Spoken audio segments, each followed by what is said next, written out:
So, interesting fact about slavery. During slavery, when white men were raping the black woman basically every day as often as they could. Prior to the Emancipation Proclamation, white people didn't feel towards black people the same way that they do now. It wasn't what I would categorize as hatred as much as it was ambivalence, the type of ambivalence that you might feel towards an animal. Maybe not some of you. Every white South African is racist. Every single one. Including you. Including me. We were born into a racist country, raised by racist systems, taught by racist textbooks, and disciplined by racist norms. Unless you've been consciously deprogrammed, that requires pain, effort, and education. You are... Here's a story that they don't want me to tell because history books want you to think something totally different. When you read about the Night Riders of the Klan, they think everybody was scared of them. They think that black folks was terrorized and we were run and hide and scream. Let me tell you a little story that you probably never heard of. In 1960, there was a group of black men in Bogalusa, Louisiana. They were military. Family. I was having a conversation with a white female that I have known since I was 5 years old. And one thing I know about this young lady is that she has done the work. She knows what her ancestors did. She actually has read and studied about the horrors that white people have literally inflicted across the entire planet. So she knows this stuff. In this life, whatever we do has a price to pay. Sometimes we may not be the ones to pay direct. Sometimes it may be our children, our grandchildren, or somebody else paying on our behalf. Sometimes we may not know that somebody is paying for us, but whatever we do has a certain price to pay. Now, white folks confess they are miserable because of their ugly past and things they did to black people. I mean, imagine making choices based on racism, based on hatred, fear, or stereotypes, and then years later having to live with the consequences, because sometimes people are warned about where their certain attitudes can lead, but they simply refuse to listen for their own selfish attitudes or their selfish ambitions. Now, in this video, we'll look at some of those uncomfortable conversations straight to the surface. We are hearing claims about slavery, about maybe racism, apartheid, and the Klan, black resistance, and the lasting effects of racial stereotypes.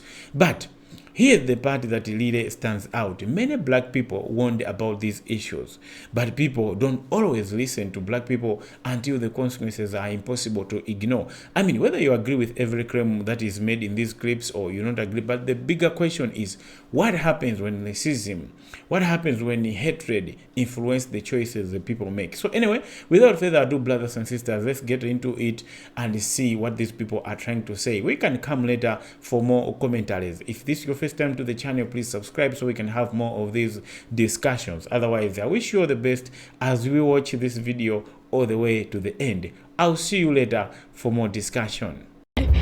To purposely create biracial children and, mass produce slaves and whatnot. The white women started getting very upset at their husbands for constantly raping our women. So much to the point where they started shaving African American enslaved women's heads. They started shaving our hair because they thought it would make us look more masculine. Thus, they thought that their husbands wouldn't grape our women as much. I'm not understanding the logic, but yeah. That fact is so interesting to me because I feel like the reason the black community, a lot of black women in the black community today have alopecia is because of that. Is because of how often they were shaving black women's heads during slavery. But yeah, that fact is just so crazy to me because what the fuck did they think that was gonna do for real? And then on top of that, like, that was the best way you could intervene? Like, the fuck? Like, and then it gives jealous. You're jealous that women are getting raped? Ooh, the logic. It's just not fucking there. They're sick. They're all sick. But yeah, it'll never be just hair for us black women, because look how y'all used our hair against us for centuries in so many different ways. Until this day, till 2025, it'll never be just fucking. It cut out, but it'll never be just fucking hair. I can promise you that. So let's go ahead and scrap that fuck ass argument, because it's not just hair, and it never was. If it was, y'all would have bullied us out of it for centuries. Let's be for real. Prior to the Emancipation Proclamation, white people didn't feel towards black people the same way that they do now. It wasn't what I would categorize as hatred as much as it was ambivalence. The type of ambivalence that you might feel towards an animal. Maybe not some of you, but think of a farmer, how he might feel towards the cattle that he is castrating and branding. Is that hatred? It's ambivalence. And the person next to him who may not even be a farmer, why would he feel hatred towards the farmer's cattle? You got to remember, black people in this country were viewed as livestock. They were viewed as property. They were not treated or viewed as human in any sense. No right to vote, no right to own property, couldn't read and write, branded, bred, skinned, sometimes eaten. But that ambivalence isn't enough of a motivator to get people to take up arms and go fight and die for a cause that is simply the cause of keeping black people enslaved.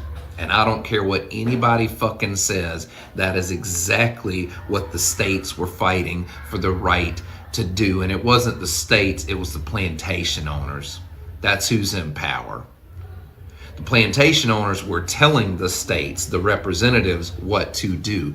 And in order to sell this to the public so they could raise an army, they needed to incite fear and hatred in an undereducated and impoverished white community in the South.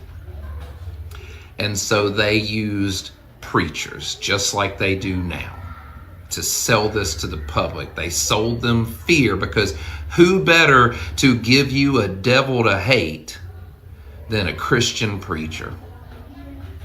And so we have documented examples of this. Preachers across the South preaching to congregations that if black people were freed, they would rise up and revolt. They would burn down all the cities in the South. They would kill white people and grape white women.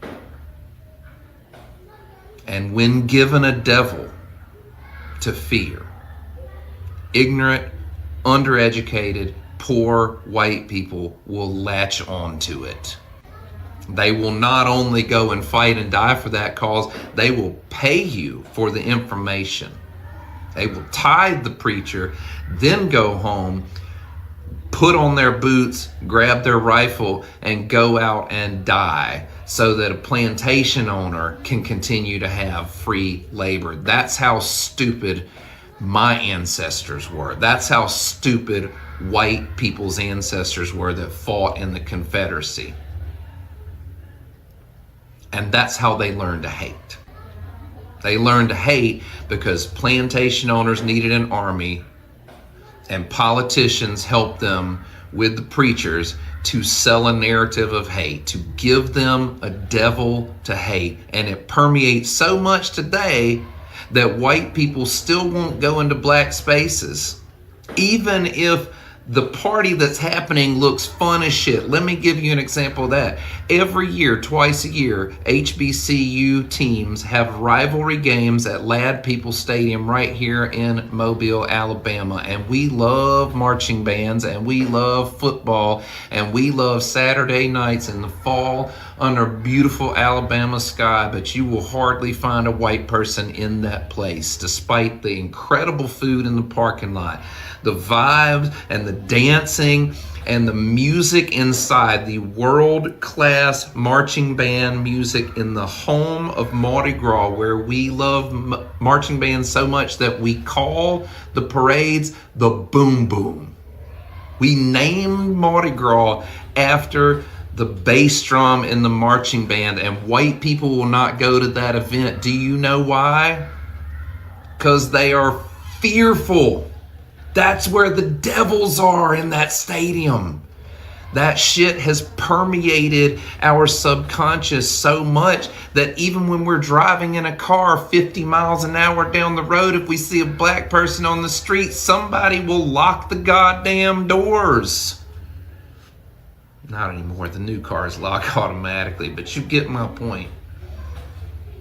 We were taught to hate you and to fear you, and some of us, most of us, are too fucking stupid to see that not only is that wrong, but it doesn't serve our well-being either. They're using us and taking advantage of both us and you. Every white South African is racist. Every single one. Including you. Including me. We were born into a racist country, raised by racist systems, taught by racist textbooks, and disciplined by racist norms. Unless you've been consciously deprogrammed, that requires pain, effort, and education, you are still operating from a racist framework. Having black friends doesn't erase your racism. Voting for black politicians, no. Sleeping with someone of another race? Ha! Still racist. Whiteness isn't just calling someone a slur. It's the silent belief that whiteness is neutral and everything else is different. I don't see color while bleaching your hair and contouring your face. You see color just fine. You just don't want to deal with what it means. The entire education system would collapse overnight if we taught the truth. Apartheid wasn't resolved, and whiteness is still centered. Your skin color isn't the problem. Your silence is. Your comfort is. Humanity expresses itself in shades, and racism denies that expression. South Africa, we're still living in the lie. Here's a story that they don't want me to tell because history books want you to think something totally different. When you read about the Night Riders of the Klan, they think everybody was scared of them. They think that black folks was terrorized and we were run and hide and scream. Let me tell you a little story that you probably never heard of. In 1960, there was a group of black men in Bogalusa, Louisiana. They were military veterans that came home and they went toe-to-toe with the Klan. Never ran. When they protested, they got in their face, went back and forth. They protect the community. These men were called Deacons of Defense of Justice. These men, the Klan, was scared of these black men. Literally, they feared them. They patrolled the neighborhoods, the black communities, because the police wouldn't do it. These men were so powerful that they used their military skills to protect their black community. The Deacons of Defense and Justice was so powerful that when Martin Luther King used to have protest marches, a lot of the police department wouldn't protect them or provide them security. The Deacons of Defense stepped in and provided security. People, you're not going to hear about this because society wants you to think we feared and we were scared and cowards. That's not true. Look them up. Deacons of Defense of Justice, Bogalusa, Louisiana. They were so powerful that they had chapters in Mississippi and Alabama, but they started here in Louisiana. And these black men didn't run from the Klan. There's pictures of them in their face going toe to toe. And a lot of Klan were scared of these black men because they were military trained. They know how to use weapons. They know how to do everything. And this is the great part about this history fact. The Deacons of Defense used to get all their weapons from the Port of New Orleans. And I had an opportunity many years ago to sit down and talk to these men. we talk about football players and basketball players, Jim Brown and all this kind of stuff. People, these are real heroes. These are real heroes. People, you got to look them up. History books been lying to us. When they showed the Night Riders and the Klan, they showed black men just shaking and trembling. We never fought back, and that was designed to make us look weak. They're never going to show you a bunch of men that fought their asses toe to toe. They're not going to show you. Go look up the old pictures of these guys. These guys are in these Klan, and it makes me so proud to be a black man. It made me so proud. Because that's what it's all about. People, they're trying to erase this history. They don't want the black kids to know that there were black men who wasn't afraid of the Night Riders, of the Klan. But they want us to think that we were cowards and feared these men. And it's not true. Research it yourself. Do your own history. And you're going to learn about them. We had black men that went toe to toe with the Klan. History book would never tell you that. Do your own research. And I'm going to say the name one more time. Deacons of Defense and Justice.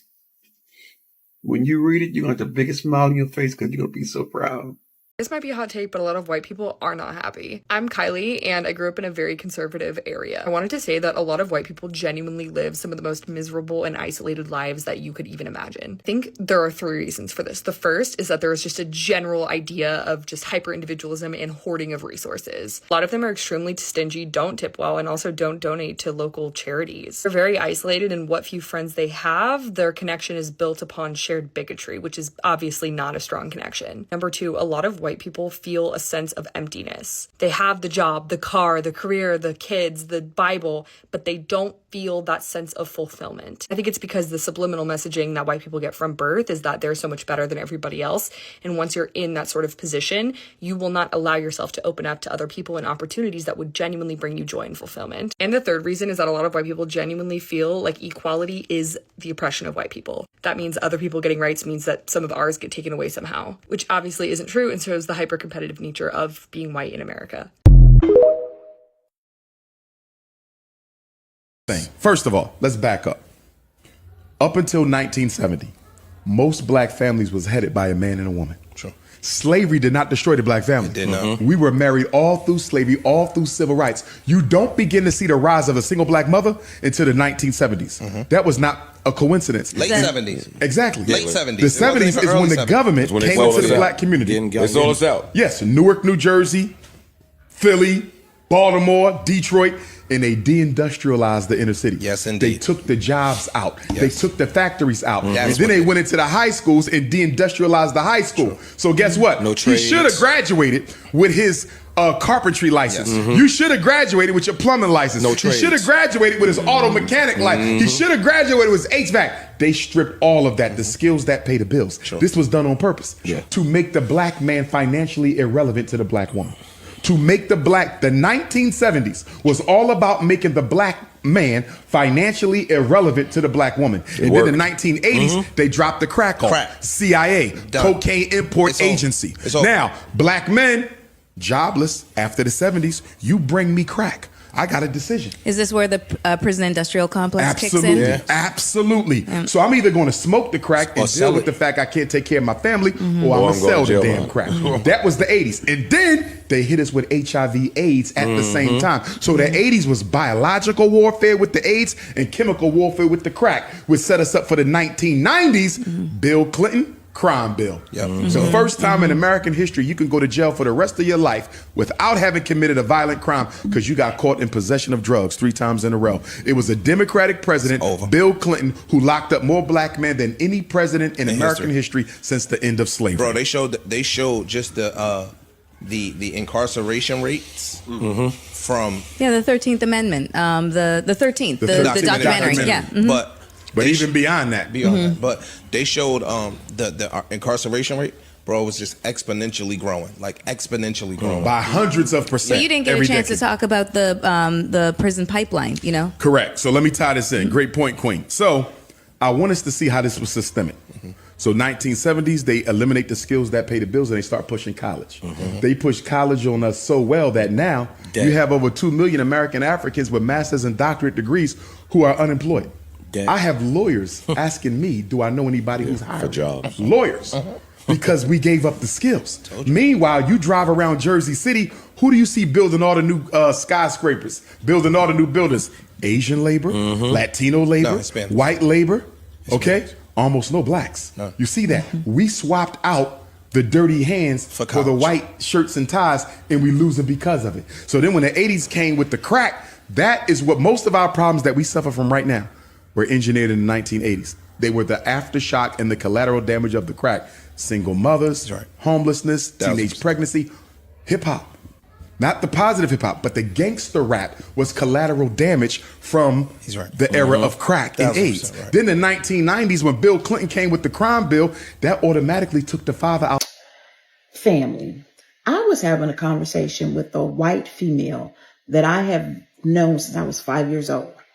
And one thing I know about this young lady is that she has done the work. She knows what her ancestors did. She actually has read and studied about the horrors that white people have literally inflicted across the entire planet. So she knows this stuff.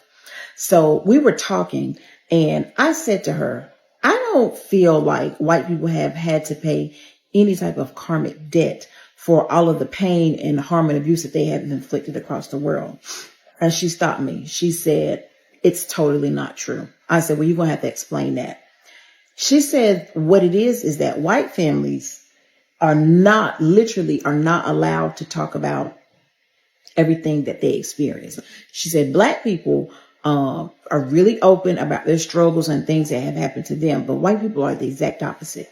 She said they're only interested in keeping up a facade, maintaining generational wealth, and making it appear as if they're happy and they're actually the most miserable human beings on the planet.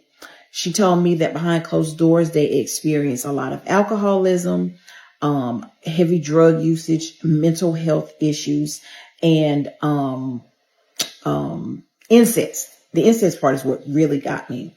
So I said, you're going to have to explain that. She said a lot of times in the white households, the dad totally does not like the wife. But they have to keep this image up. They can't split the family up. So in order for him not to leave, then the mother is willing to do anything to keep him happy. And if that means giving up her daughter or even her son to him, then she does it. She said it's so prevalent that they don't even think there's anything wrong with it. It's just a part of like how you grow up. And I was like, what kind of, are you serious? And she was like, yeah. She's like, it's very common. She said, so the thing is that we're over here getting our asses whipped, but nobody talks about it. So the interesting thing is that once she tells me this, then all of these shows, because you know these phones are spies, all of these shows start coming up in Netflix suggested to me. And there are some shows on Netflix that, oh my God, that depict all of this like so vividly. Waterfront is one of them. Animal Kingdom. Oh God, that's wild as hell.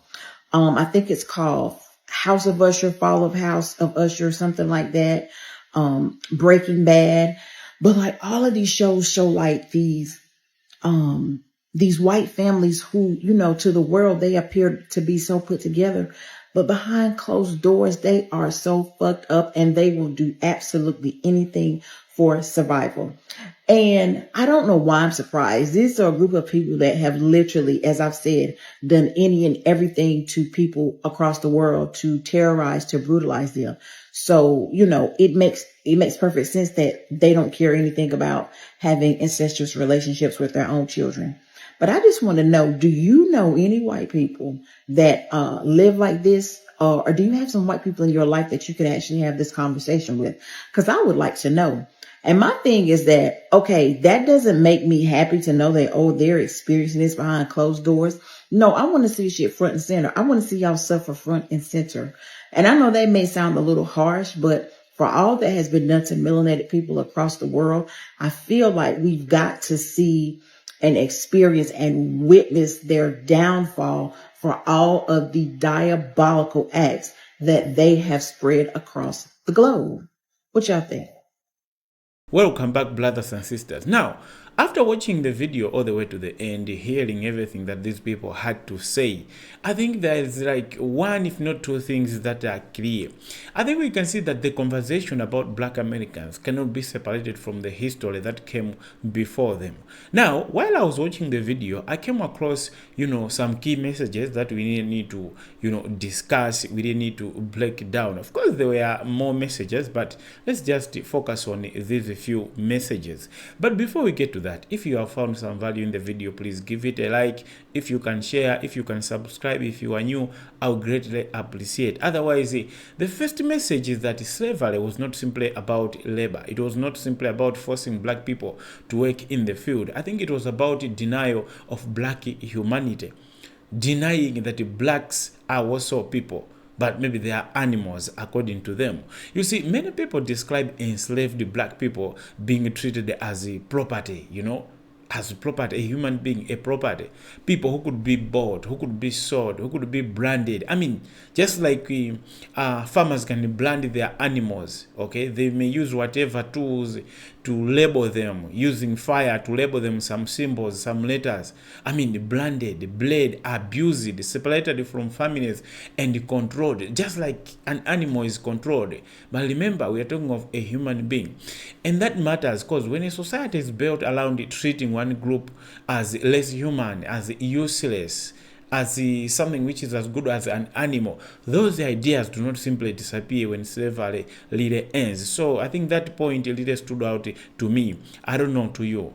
If it's also to you, let's discuss down in the comments. Now, the second message is that racism was not only about individual hatred. It could be reinforced through systems, beliefs, and fear. Now, in the video, one speaker argued that white communities were taught narratives portraying black people as, dangerous, as, violent, something which can be, as something so scary, okay? Something to be feared. I mean, just look at that. We're talking of human beings, okay? So as these white people were growing up, all they had to know was, okay, black people are this scary, are this bad. I mean, that wasn't the case, okay? I mean, just think about that. If you convince people, if you convince like children or somebody, if you convince them that another group is the enemy, you can make almost anything to seem justified. That's the thing, okay? Nobody is arrested for killing something like a cow. Nobody can be arrested. Nobody can be... I hope you get what I mean. Why? We all agreed that this is just an animal. It can be treated the way a farmer wants. So it's the same. If people are encouraging one another, telling one another that these are black people, they're just as good as animals. So it means whatever they do to them, it will be justified.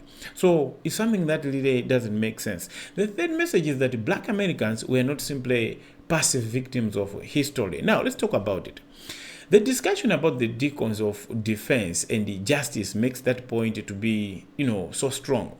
These black men organized, protected their communities, and confronted the Ku Klux Klan rather than simply accepting the terror.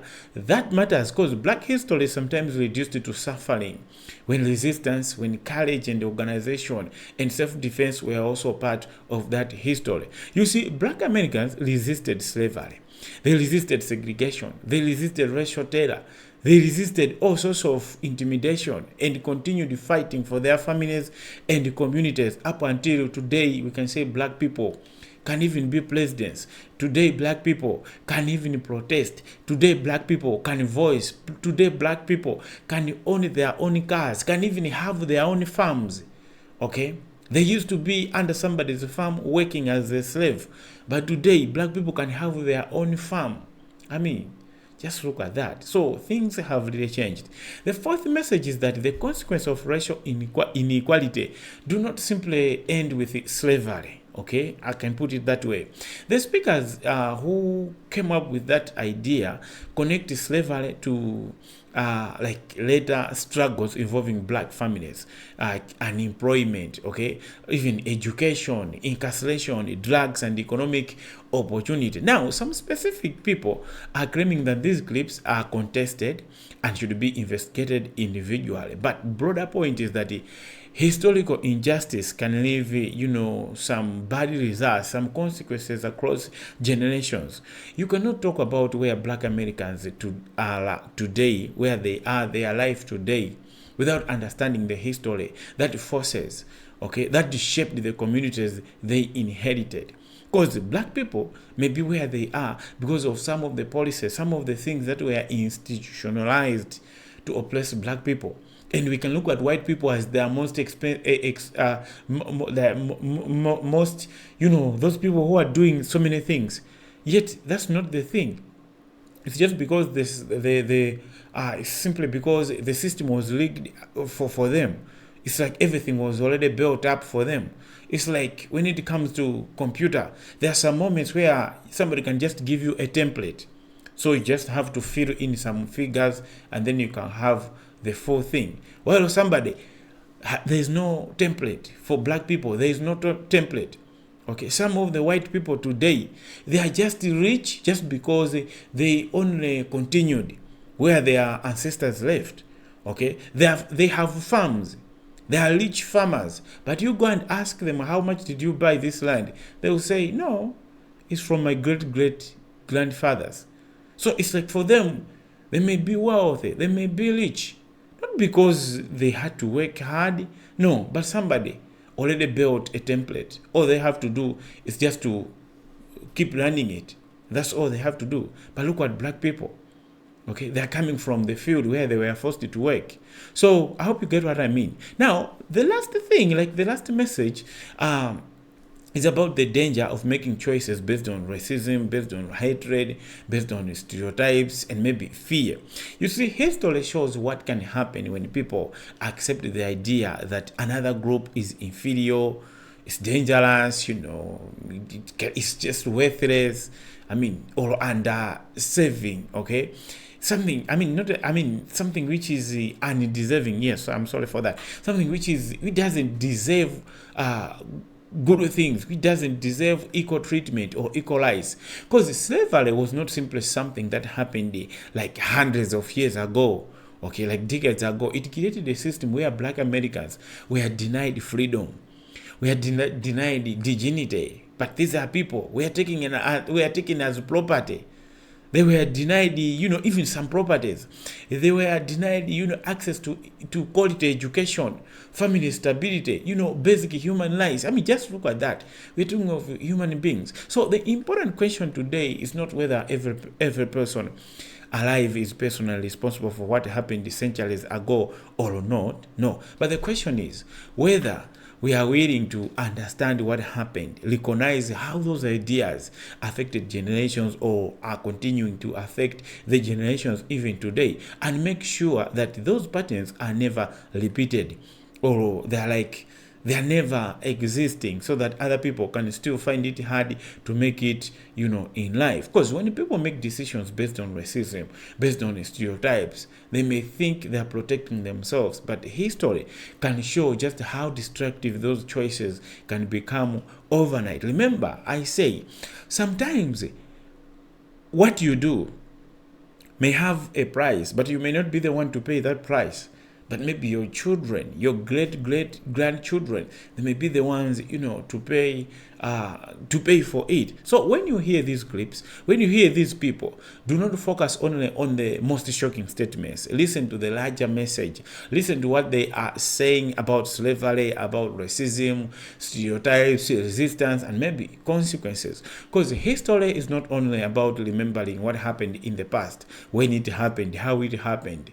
No, sometimes it's about understanding, okay, what happened after something happened, okay, studying the pattern, okay, why the wounds still exist, understanding what black people, like black Americans, endured or are still enduring, recognizing the strength that took for them to survive and making better choices for the next generations, to make sure that they don't inherit the same hatred, they don't inherit the same, struggle, the same segregation, okay, or the same division. And honestly, that is probably the biggest message of all. I don't know what your take is down in the comments. Let's communicate, let's discuss. Whatever do you think is worth communicating? Do you find some value in the video? Please kindly give it a like. Do you have any perspective that is also worth discussing? Let me know that down in the comments. Whatever you say is part of the conversation. Otherwise, see you next time, and I'm proud of you.